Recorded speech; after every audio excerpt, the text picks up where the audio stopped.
var. Gülümün asımlı adalet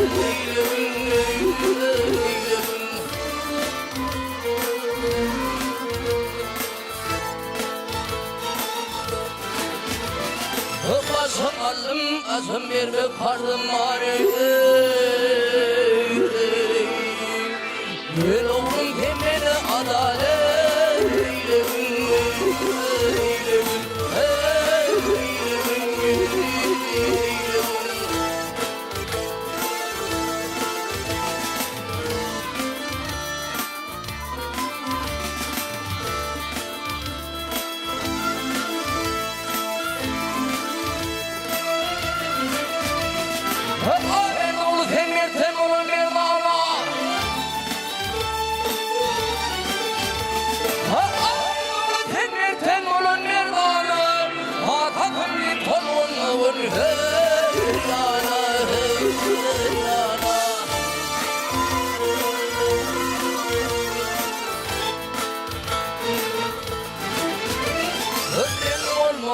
benim kimin aları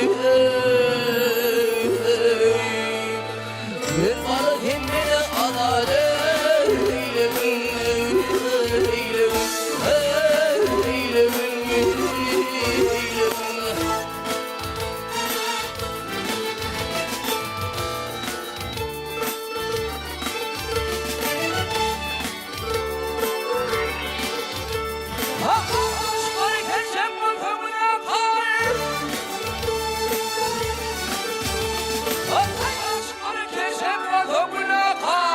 yamanlık yerlere yazılır karidir kar.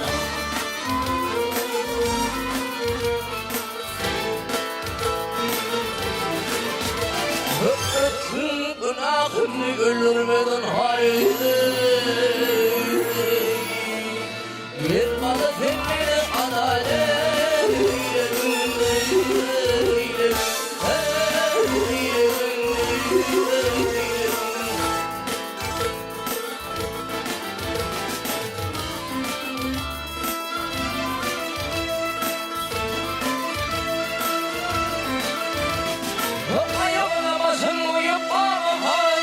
ağzımda oturup ağlayıp Çetani, Çetani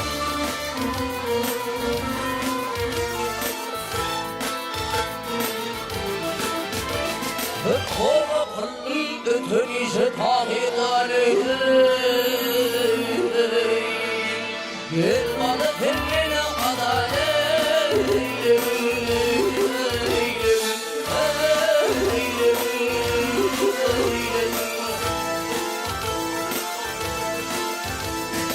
Tova kılın ötönişe tahirleri